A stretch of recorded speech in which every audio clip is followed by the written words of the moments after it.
Okay, may I ask a question before? Oh, go ahead. You could ask him while we go live. Where's that guy with the neat mustache? He's running a little late. That's what college sometimes. You run a little late, and it's a good excuse. That is not a good excuse, sir. I'm kidding around. He got held up for a second. Held up. And on that note, I want to welcome everyone to the world according to that man, Benjamin Jeremy Stein. I want to thank everybody that's been watching in our YouTube chat, but most of all, and as importantly, I want to thank everybody for the great amount of downloads on iTunes and all the places you can stream. We truly are humbled by it. We are humbled by the great reviews. They're always fantastic reviews, I gotta say. It's a lot of fun. I like when people write at the end, and it's also funny. And it's a nice review. And I want to remind everybody you can find Ben at our email, benstein.substack.com. But we are joined tonight regularly now from 93.1 WIBC, the present, bam, the present of conservative talk radio, Rob Kendall. Welcome, Rob. Boy, you were right. Nate does have a hell of a mustache. That's great. Incredibly neat. Incredibly neat. He's got an incredible mustache. He's also got to he's got to put on his audio whenever he gets a chance. But we're also joined tonight by Nate Hochman from Young Voices of America. Welcome, Nate. You look a little perplexed. We'll get to you in a second. But of course, the show would not be complete without writer, saint, sinner, provocateur, husband, father, grandfather, lawyer, economist, but of course, Dr. Benjamin Jeremy Stein. We salute you, sir. How are you tonight? I'm fine. Do you have an appointment? I haven't made a doctor's appointment just yet. Well, Nate, I don't know if I can see you. The only part of my staff that I have available are the ones who do the high colonics. Are you here for high colonic? It's funny. I want to start singing, Doctor, Doctor, give me the news. I got a bad case of loving you. And Nate, your audio, you got to turn off the mute button, Nate. I don't know how you do that. Oh, there you are. It took me a sec, but I'm here. Welcome, Nate Hochman from Young Voices of America. You look great as always. Thank you. So I just want to, we have a small, but we have a growing and building platform of people that listen to us. And I feel like it's very, very important that we share things that come from our heart sometimes, that we share things that are bothering us. And I want to tell a quick story, if you'll give me a moment. When I was in second grade, my mother will dispute this story, but how could... Wait, what? Your mother is surely not watching this now. My mother always watches. You're lucky, Judah, you have a living mother. I am blessed with an amazing mother. And when I was in second grade, my mother pulled me out of this school that I was in that taught Yiddish. And for those that aren't familiar with Yiddish, it's a German dialect mixed with Hebrew. It was mostly, and a few other languages. It was mostly used in Eastern Europe. And when asked why, she pulled me out because my mother put me in a different school. She said that taught Hebrew, and the reason why she did was because she said if we have to run anywhere, we're not running back to Germany, we're running to Israel. And I hate to say this to my Jewish brethren, we are getting to that point. To my tribesmen who voted for the Democratic Party that has been infested by people who might not be putting us in the ovens, but have definitely turned it on at this point. You are collaborators, my family included. We don't want pleasantries. We don't want months on Amazon or Netflix. We just want to be left alone. And never before, as an American proud Jew, have I been so ashamed to live in this country that I love so dearly. And there you have it, Ben Stein. That's how I'm feeling right now. Well, I still love America with every cell in my fat old body. I think it's the best place there ever was on this planet. There's no place else I want to go to. There's no place else I want to run to. I just am incredibly happy being an American.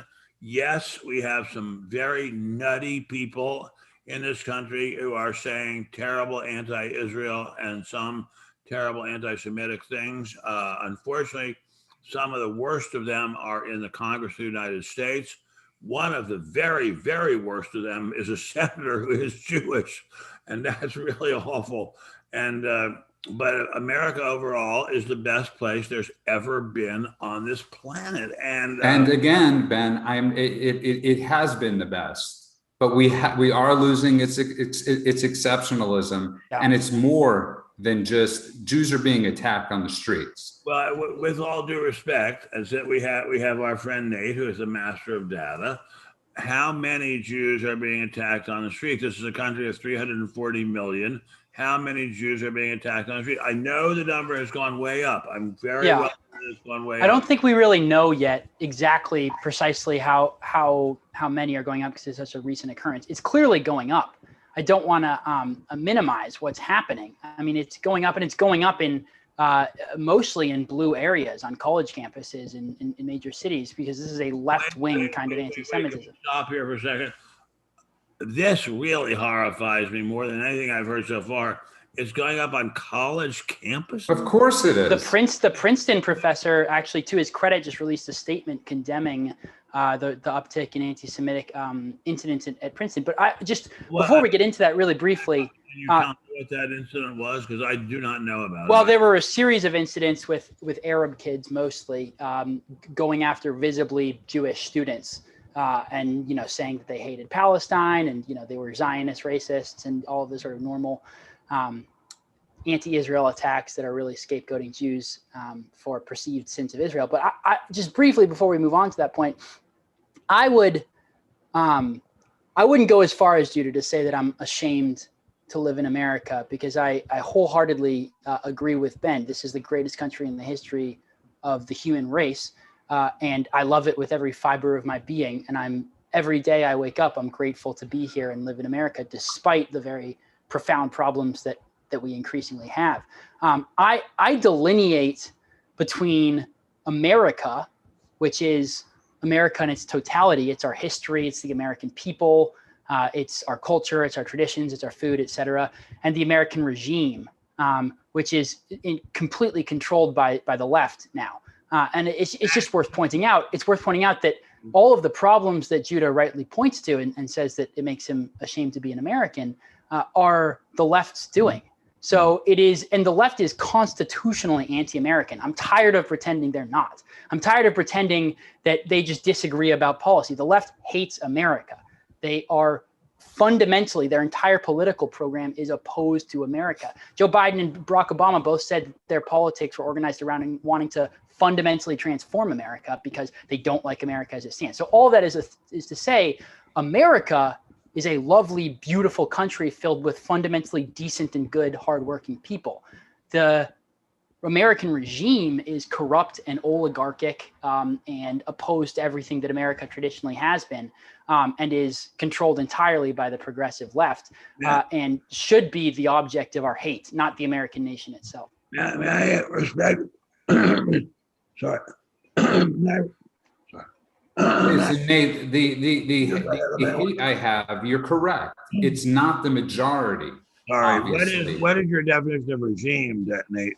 Because I would have thought by regime is usually meant the government, but I think it's the ruling class, which is an entrenched bureaucracy in DC paired with big business, the major corporate leaders, big tech, the cultural industry, the media, the sort of professional managerial class, the people that James Burnham described as the managerial elite, who move between the private and the public sector, but are the people who run our country, and are both the sort of entrenched bureaucracy in DC and private sector workers in the media, Hollywood, the academy, the universities, big business increasingly, are all cut from the same cloth. They're the same people. They have the same elite worldview, and they're destroying America. And they're actively working together to do it. And they are.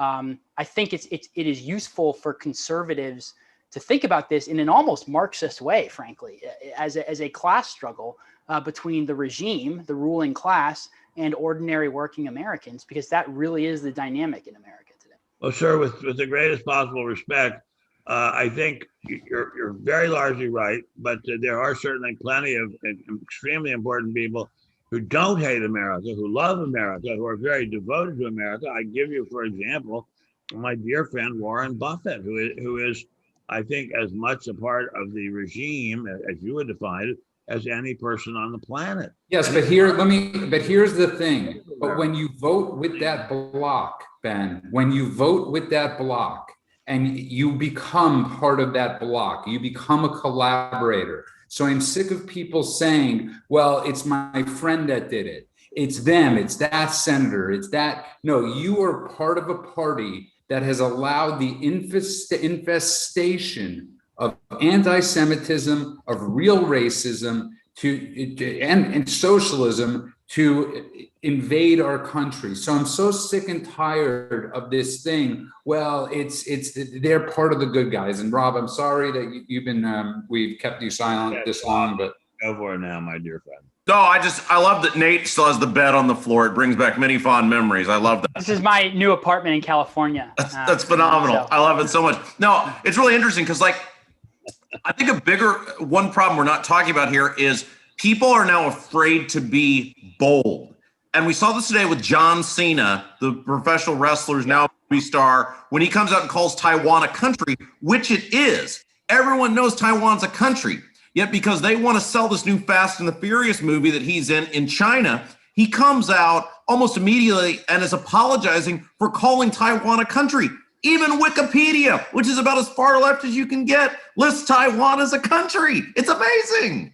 Yeah, it is amazing. But if I may say so, as long as we're talking about the establishment, who would be more of a part of a leader of the establishment than Warren Buffett? And yet I have had the great privilege and pleasure of having dinner with him many times, having one-on-one, actually one-on-two, because my wife's usually there too, conversations with him. He's an incredibly important person. So is his junior partner, Charlie Munger. They're both wildly patriotic, love everything about America, have no hesitation in saying it. I'm not. What are they doing? What are they actually doing for America? What are they doing there? Helping people? They seem perfectly happy to have sold out working class jobs to China for the last couple of decades. With all due respect, Nate, good try there, my friend. But actually, he has been a huge investor in Israel. Huge investor in Israel. Well, Israel's great, but I'm talking about America. He has a tremendous number of employees in the United States of America, and I think as private employers go, is as big a private employer as there is, except for Amazon. So with all due respect, my young friend, I think you got the wrong cowboy there with Mr. Buffett.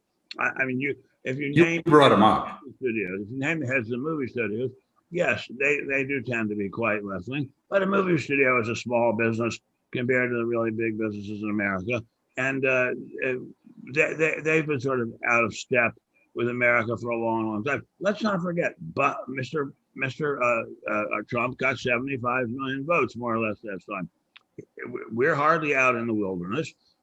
We have still a great number of people in the House of Representatives, a great number of people in the Senate, a great number of people on the courts of America. We're hardly. But it doesn't matter. America's falling apart. These people aren't doing anything. This is the point. We can have the government, and it actually doesn't even mean anything anymore. They are destroying America before our eyes. We can have the White House. Trump couldn't even really. How is America falling apart? Our cities are on fire. We're teaching our children to hate the country they're going to inherit. Sir, with greatest respect, I don't know where you've moved to in California. I hope it's Los Angeles. I'd love to be friends with you. But I drive to Los Angeles many times each month. It's not on fire. It's not burning down. This doesn't mean that the country isn't falling apart. America is in decline.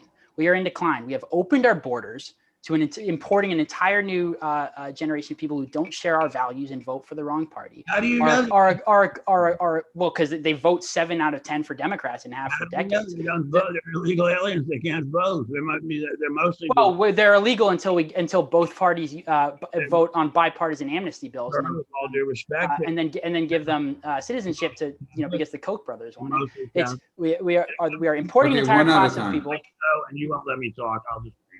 You guys have a good time. It's my show, and Nate won't let me talk. Just Fuck. Ben, No, Ben, Ben- can you please come back? Ben, can you please come back? Ben, Ben. I'm sorry. I didn't mean to offend Ben, you. he wasn't talking over you. Ben, we were having a hard time with your audio. Can you please come back? Ben, I'm begging you to please come back. Ben, I'm sorry. I genuinely didn't. I thought we were having a spirited debate. I didn't mean for you to take offense. Sir, Nate, I don't know what fucking planet you come from, but interrupting the person who's talking and not letting him talk is not a serious debate. It's jeering, catcalling rudeness. Ben, I don't think he saw you talking. I'm being serious when I say that. People all around me here, they saw me talking. The problem sometimes, Ben, can I explain something? The problem sometimes is with this technology is when two people are speaking at the same time, and I'm not defending anybody, is that it blocks out somebody else's sound. He can see my voice moving, sir. Okay, so if we could start this again. I don't think that Nate meant to do any harm to you, Ben. He apologized. Okay, God bless you for apologizing. Sir, I'm also in Washington, D.C. quite often. It's not burning down. It's a great, great city. It's a gorgeous, glorious, wonderful city. I have not been to New York in a while, so I don't know. My sister lives there. She lives in a very, very nice part of New York. She certainly gives no reports of anything burning down. But Ben, I think what he's referring to, if you don't mind me jumping in, is Portland, the homeless crisis we have in California. That doesn't mean the city's burning down. I know, but Ben, Chicago isn't actually right now a beacon. The state of Illinois right now, Ben, with what we've discussed on this program. We don't doubt that there are problems. There are very serious problems. That's a far cry from the city burning down. Well, I wish you could see the life day by day that this old man gets to live. But that's you. That's you. You know, All when I of our got out of my apartment building today, I'm not joking. There's a homeless encampment, Ben, where people have couches set up. It looks like a patio set up outside my apartment complex of where people are living at night. And very unfortunate. That is not the same as a city burning down. all of our major cities this summer were on fire, and billions, if not trillions of dollars of property damage were caused because most of them did burn. Sir, There's name a major city that wasn't on fire this summer. Sir, you are a statistician. You really think there were trillions of dollars of damages done? Well, I know that's the New York Times, and they're certainly not a paper that's invested in portraying the damage as overzealous. Do you think there were trillions of damage done from the riots in a number of American cities? I'll tell you what, we're there going to many go to billions. a quick break. I'm going to tell you what, we'll go to a quick break. Nate, Google quickly. It's not this past summer. It was the summer before. How much was, or the past year, how much damages were cost? The past 100 years. I mean, look, we know daily life in America is great. There's no doubt about that. I'm sorry you have homeless people living across from you, Judah. On the other hand, you're often over at Alex is my wife. Alex is in my house in Beverly Hills. There's certainly not homeless people across from us. It's a very nice place. I've often invited you to stay there. It's a perfectly nice place. There's a lot of room there. But Ben, we're not talking about the neighborhoods you live in. We're talking about the neighborhoods most Americans are living in. Violent crime is at a 3-decade high in all of our major cities. I don't doubt that. That's a lot different. I don't doubt that. But that's not the same as the city's burning down. I don't doubt there's a lot of crime. I've been the first to comment on this show. But let's bear in mind, 30 years ago, it was worse. So it's gotten better. On that note, Rob, any thoughts before we segue? No, I just think there's a total lack of leadership in this country. And I'm not just talking about from the politicians. We were talking about this today, and I hate to come back to it, but I think it's a great example because we see this time and again with this John Cena thing. Because look, Israel, China, not the same thing, but what's going on here, I think is pretty similar, in which people are so petrified now to stand up for what's right, to say what's clearly fact, and yet corporate dollars, money, fame, acceptance, whatever you want to call it, has crippled our society into taking words and descriptions out of the vernacular. There I agree. I wholeheartedly agree. 100% agree. I think we're living in a world of 1984 Orwellian newspeak. I think we're living in a world that George Orwell would not have even believed possible, because he was transposing 1948 Labourite Britain to 1984.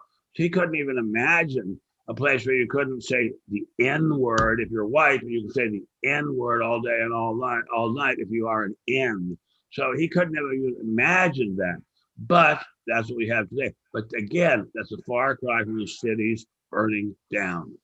Okay, Ben, sometimes literally and sometimes figuratively, if you live in those areas, it could feel like it's burning down. Your biggest fear, I know this, is the train going through Beverly Hills, right? Because oh, sure, that is a fear. No, but I'm saying one of your fears is the trains going through Beverly Hills. Because I also like, I mean, I wasn't originally interested in like fixating on the semantics over whether or not the cities were burning down or not. I think that all of them being on fire is, calling that burning down is fair, but I'm happy to see the point that that's like not technically burning down. The original claim, Ben, that you disagreed with was that America is in decline and we have a ruling class that is destroying our country. And you took issue with that, but I'm confused how you could say that the very true thing, that we are living in a sort of increasingly Orwellian society, and not agree with the contention that America is in decline and is increasingly in a very bad way right now. I think politically, culturally, for sure, the culture has just collapsed. I mean, the culture is garbage. Politically, jurisprudentially, has collapsed, just totally collapsed. Yeah. But in terms of day by day life, it's great. It's incredibly great. It's unbelievably great. It's mind-boggling great. Ben, for you, right? For you, I go to the grocery store and I see people buying groceries there. You do, sir? Do you think that most Americans are not are undernourished?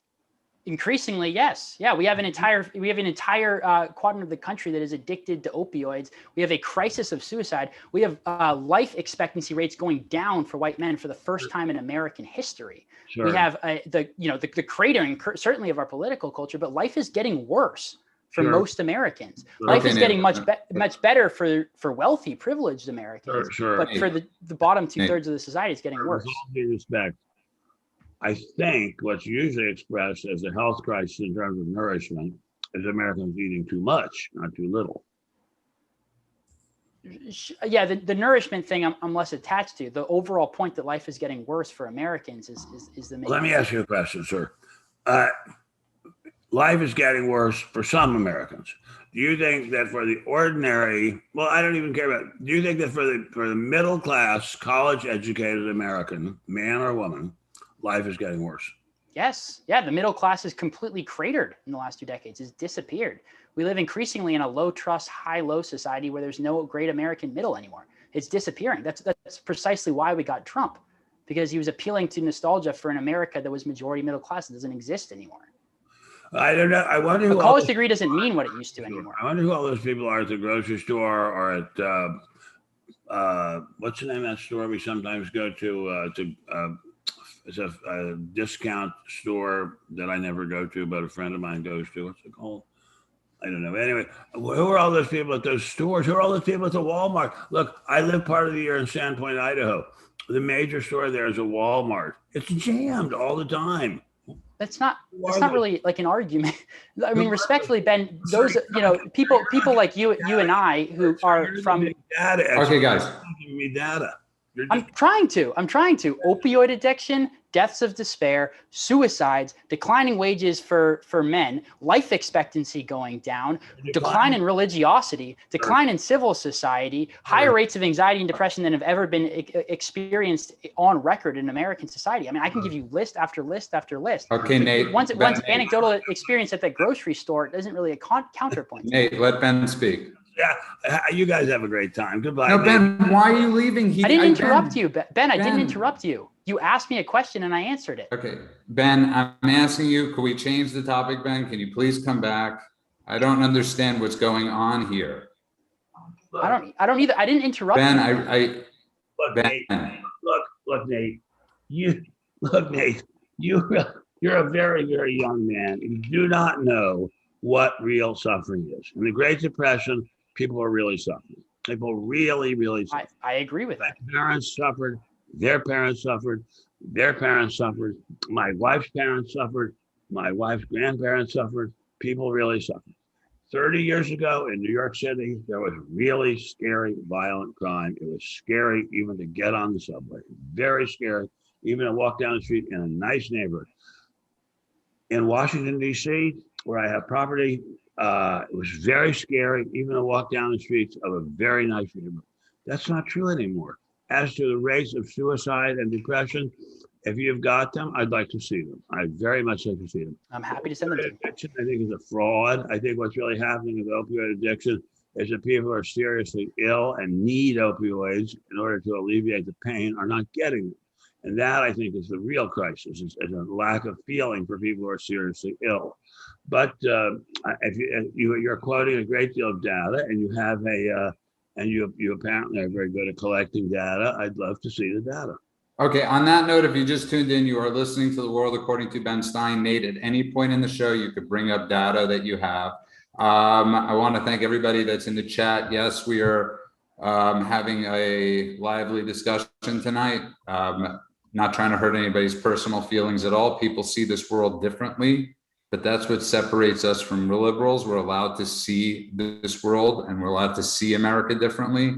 We're allowed to argue about the shape and state of America and not cancel ourselves or cancel each other. Hey, where are you going to be living in LA?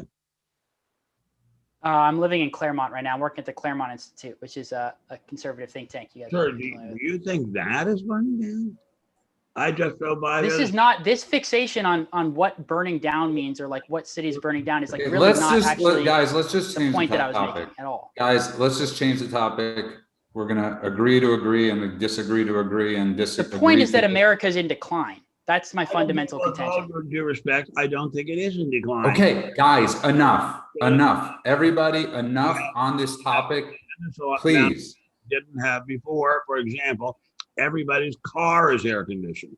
That may seem like nothing to you, Nate, and nothing to you, Bob, and nothing to you, Judith. It means a hell of a lot to those of us who grew up in an era where the cars weren't air conditioned, and it was very uncomfortable being in a car.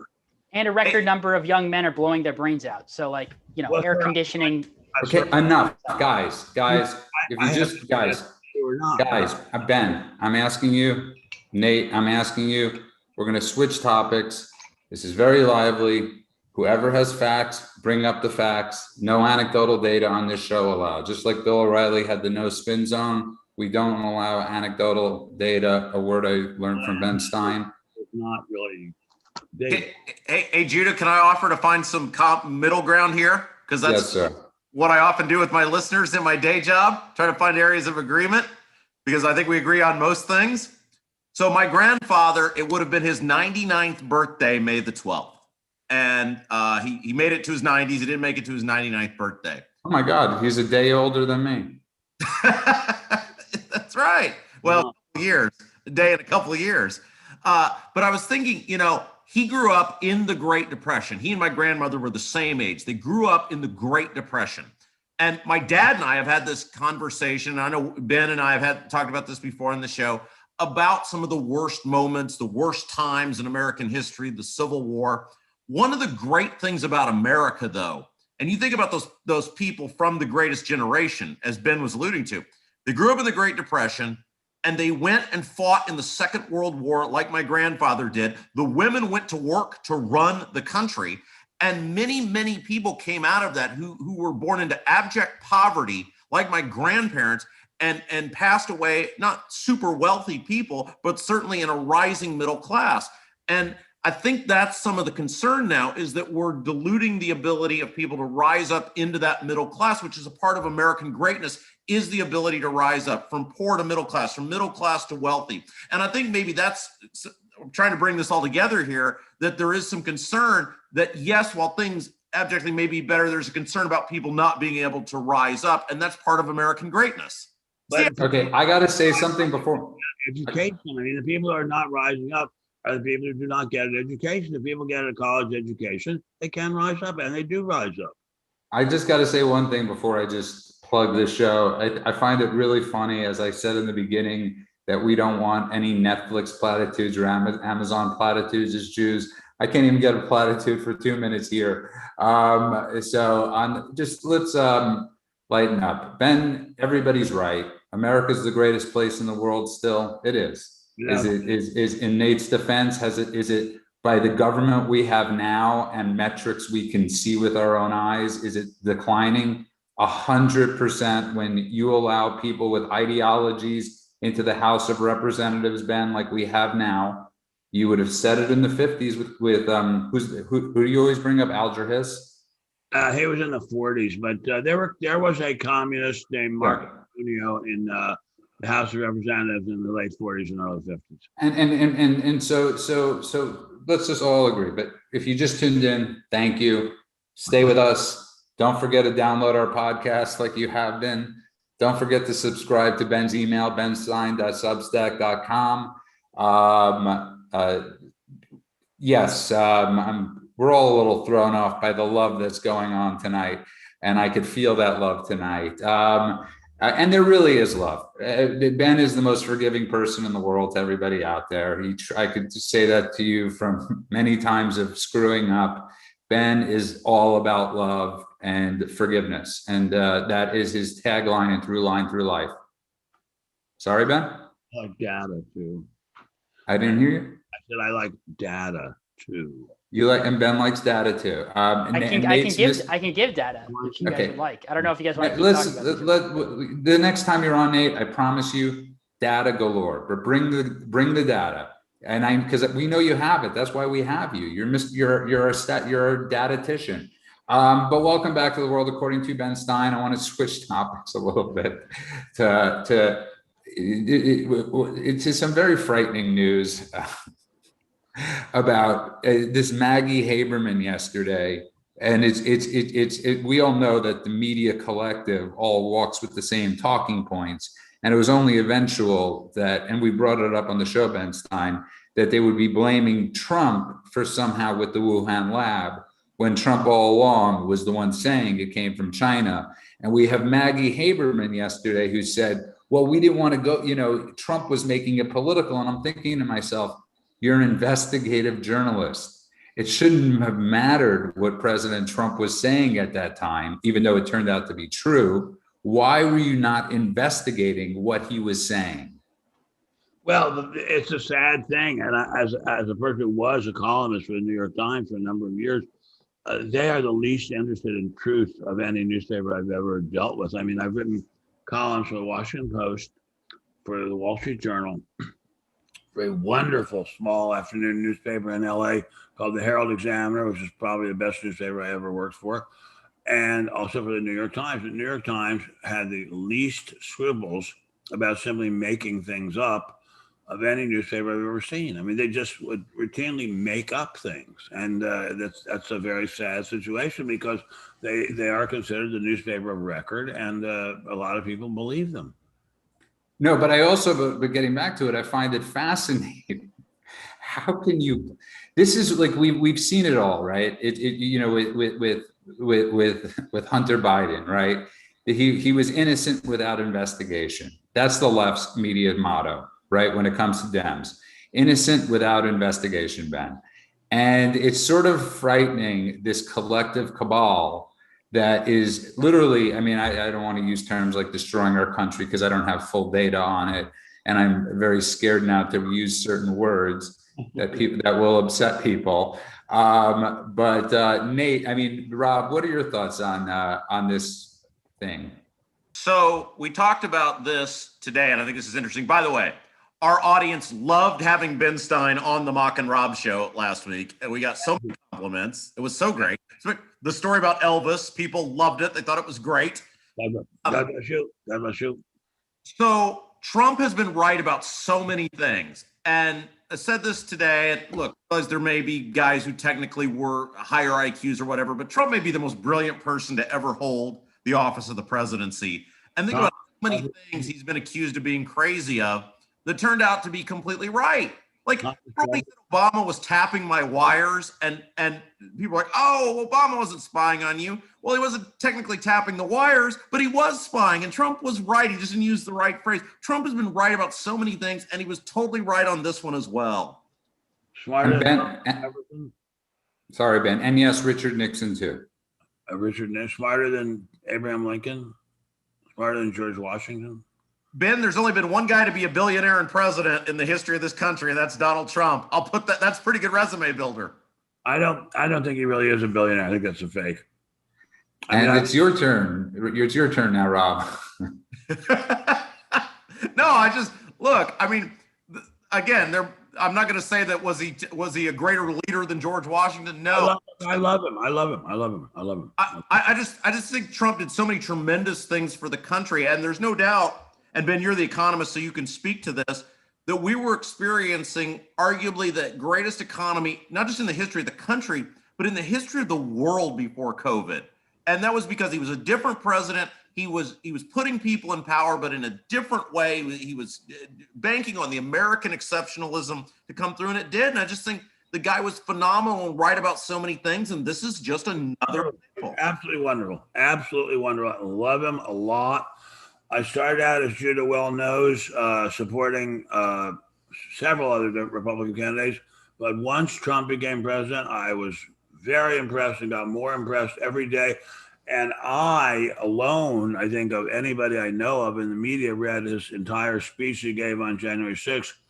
The idea of saying that was an incitement to violence was just absolute, disgustingly dishonest nonsense. And I think, by the way, what Rob was saying was Trump's pulse on things he said being true, on his pulse on many of the American people was as good as any president before him.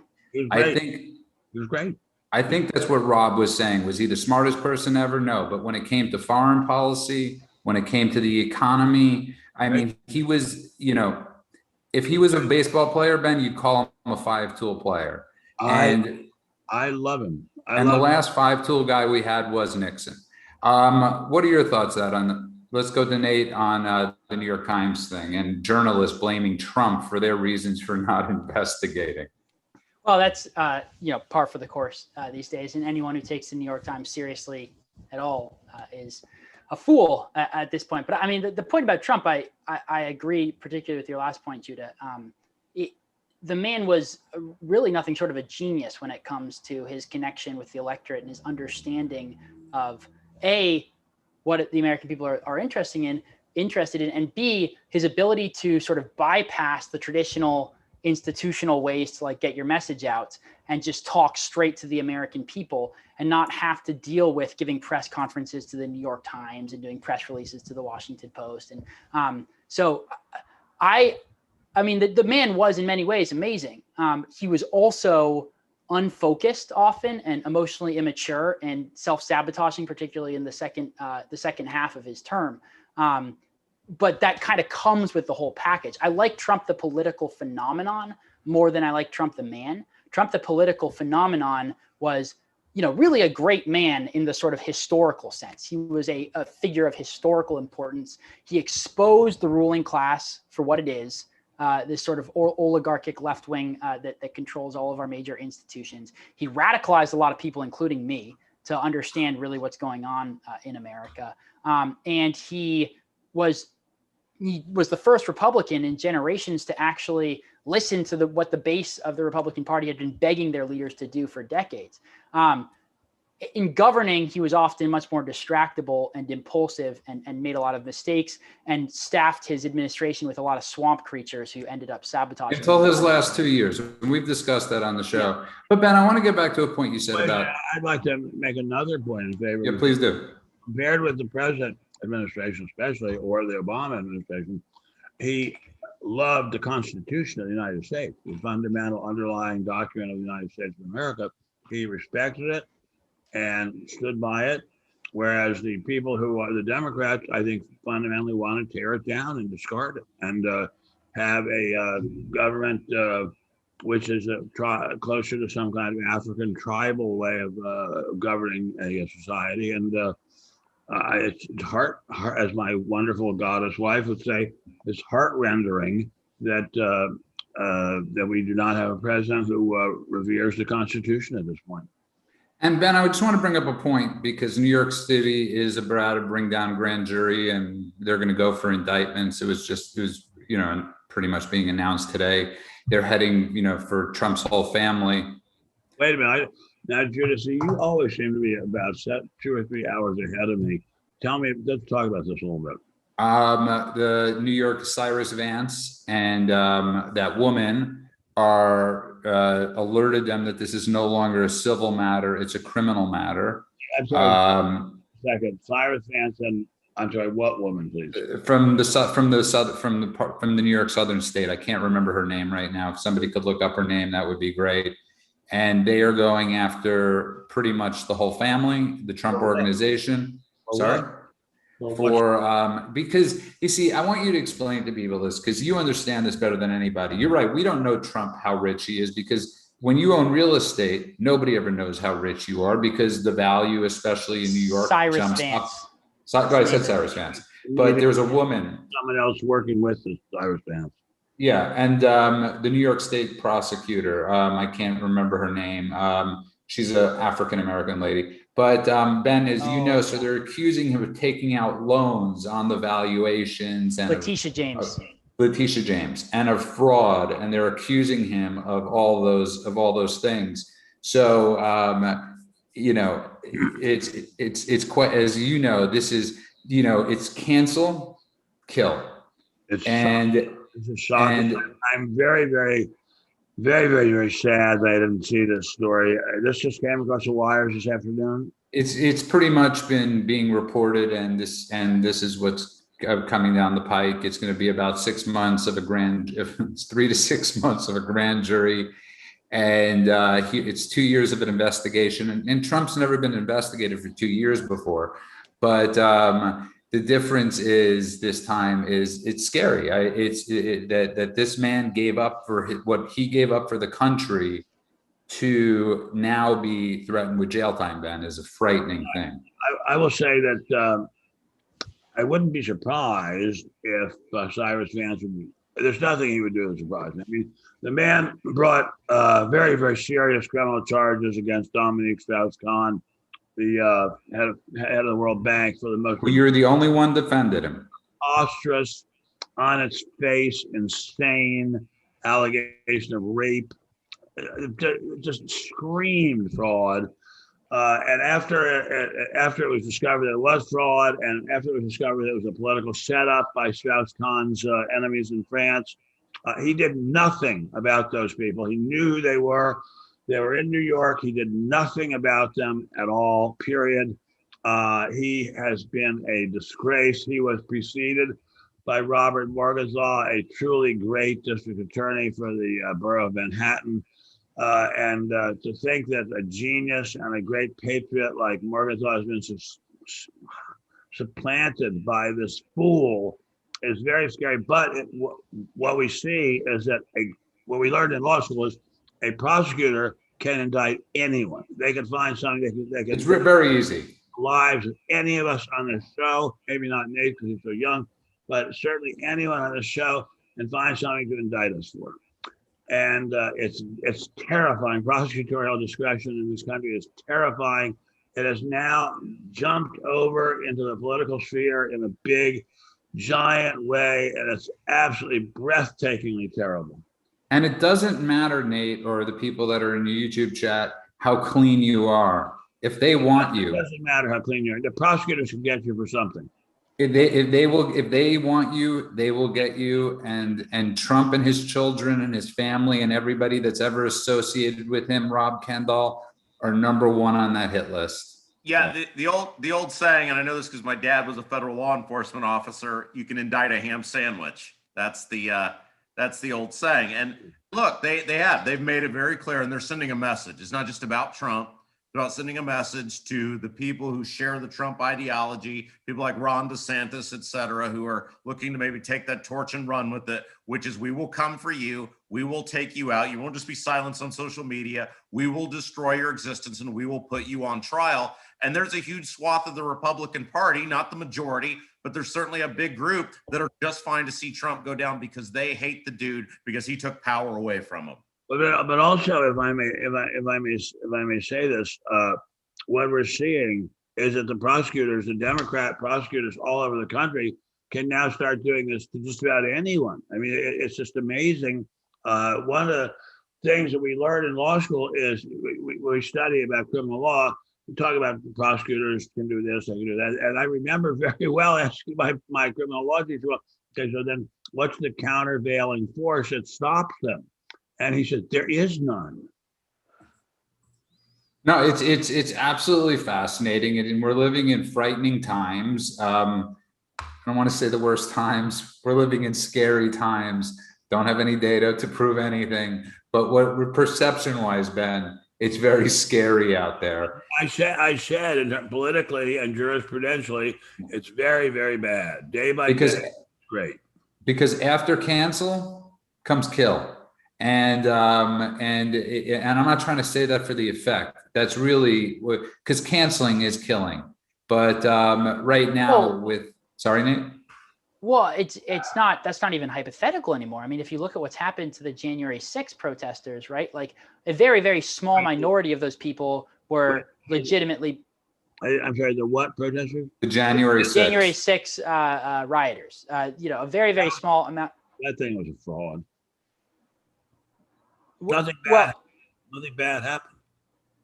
Yeah, I mean, yeah. Regardless, I mean, I agree with the broad sentiment, which is that there was a very small cohort of people in that crowd who were legitimately bad actors who showed up wanting to do violence and hurt people. The vast majority of them were basically just confused boomers who wandered into the Capitol because that's where people were going.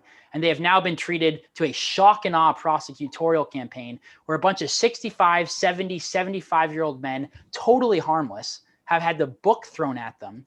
And one of them just this is not something that most people have heard about because it's obviously not something the media is going to report on, just got beaten half to death in a prison. He got beaten blind. He went blind because the two prison guards kicked his head in repeatedly and called him a bunch of racial slurs because they were black and he was white, and it became like a race war thing. This 67-year-old guy, who just wandered into the Capitol, got locked up as if he was a rapist or a murderer or something, and got beaten by prison guards who, were calling him anti-white racial slurs. Well, so it's not. Ben, let Ben go. I think here now we've reached. My old friend Jesse Jackson used to say, "Let us go from battleground to common ground to higher ground," and I think we've now reached a stage of higher ground because I think there were barely more than a few out of the thousands of people who went into the Capitol who were there to do anything but sightsee. And the incidents of violence against property were almost nil. The incidence of violence against persons was very, very close to nil. And yet it's being treated as if it were mass murder. I mean, it's astonishing. And what's funny is, Ben, I thank you because I was actually going to jump in and say that. I was going to say what violence and I didn't see any violence. And the person that died, which it took 4 months for them to report, the cop, horrifically that he died of a stroke, right? He died of a heart attack. He didn't die because of the riots, and it took them 4 months to report that. And on that note, if you just tuned in, you are listening to The World According to That Man, Benjamin Jeremy Stein. We're all a bunch of lovers here. And I want to thank everybody in the chat that's been chatting along. It's greatly appreciated. The downloads on YouTube are greatly appreciated. The signups at benstein.substack.com are greatly appreciated. Rob, your interview with Ben is greatly appreciated. And Nate, you're greatly appreciated. I love your fervor and your zest. And, I just want to get back. Ben, he meant no ill will towards Warren Buffett. He didn't. There was no ill will or animus meant during this show at all. But finally, I want to get we're allowed to say certain things and we disagree, but he didn't bring up I'm not going to defend Nate, but he didn't bring up Warren Buffett.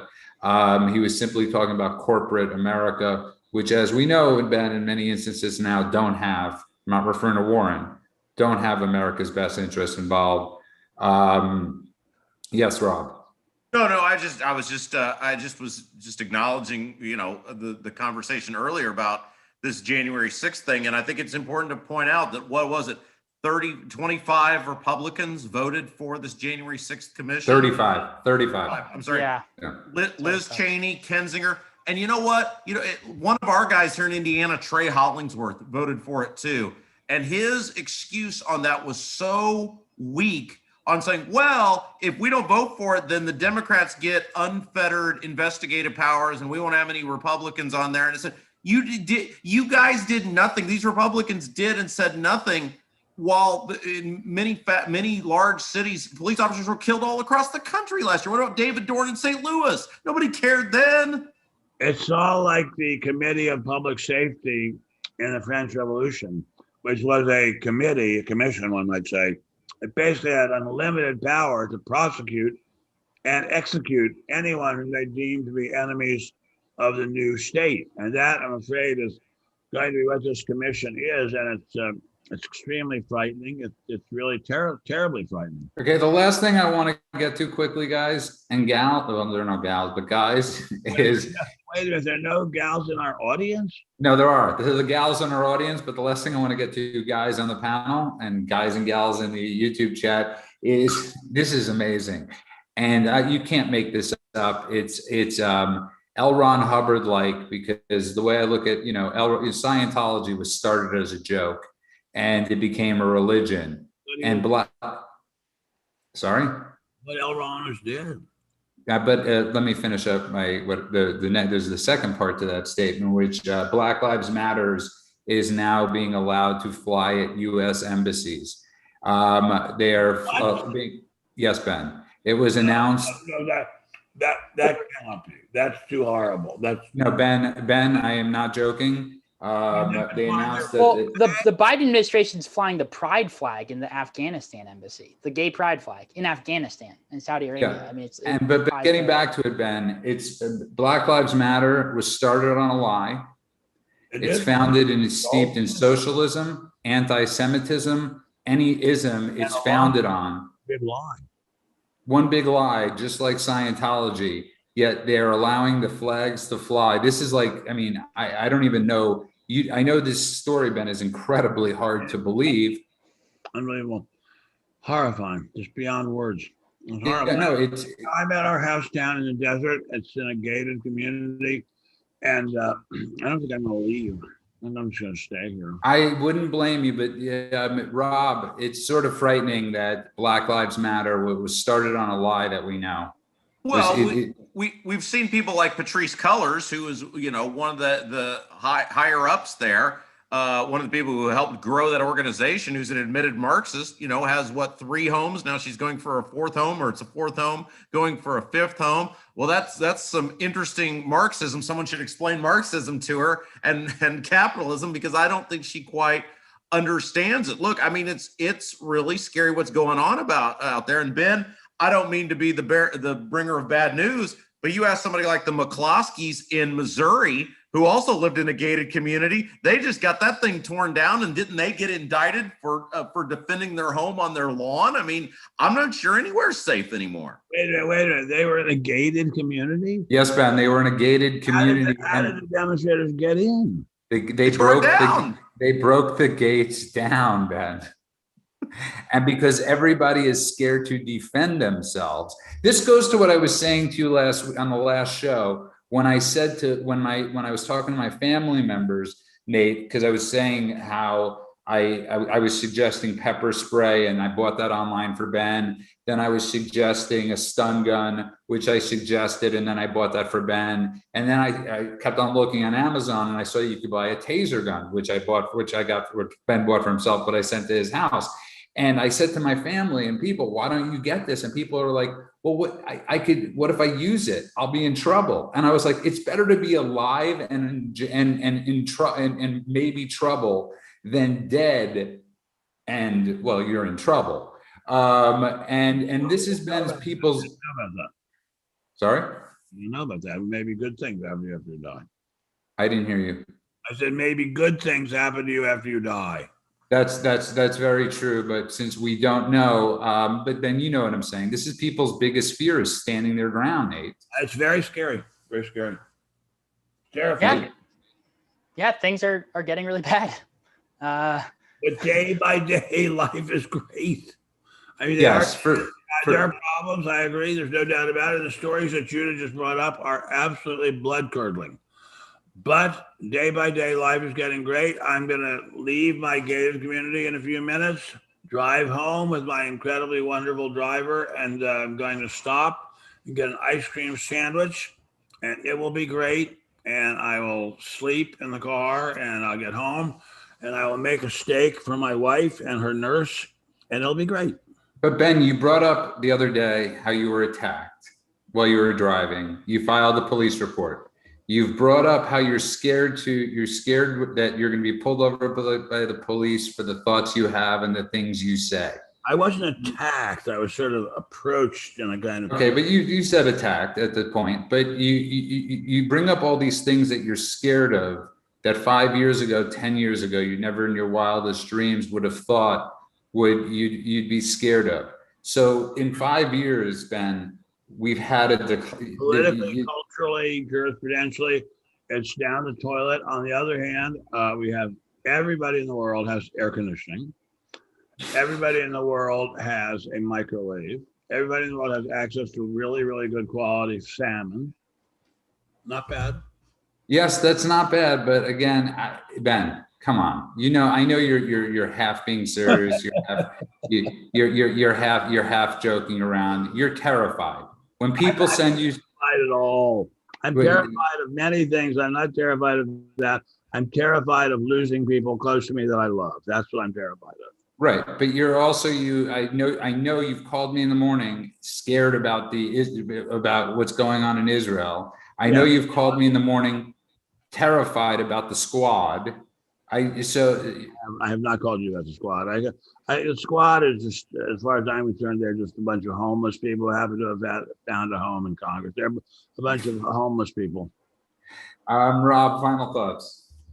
I just think it's a fascinating time in American history. And again, I guess I take hope in the fact that this country has always been so resilient. We've always had the leaders that we've needed throughout American history, from George Washington to Lincoln to Roosevelt to Reagan. We've always had the people that we've needed in times of great trouble. And I hope that the people are willing to stand up again and believe in American greatness. I don't know if they are, because they are distorted so badly by the media and the guilt they're putting on people for this country. But I hope that American history proves true again and America comes out of this greater than ever. But I'm not optimistic about it. That's the better question, Ben. Are you optimistic about us coming out of it? I'm optimistic about my wife and I coming out of it, but I'm not optimistic about my granddaughter. And that's really sad. And that's very scary. Nate, final thoughts. Yeah, I more or less agree with what Rob said. And I just think it is imperative right now that people who love this country and care about passing down America to future generations figure out what time it is and understand that the challenges that we're facing in American society today are in many ways unique in the course of American history. We're facing monumental challenges, and if something doesn't change pretty radically pretty soon, we might not have an America to pass on to our children. What should we do? It's a great conversation. I have a lot of prescriptions that we can talk about. I don't know if we have time right now.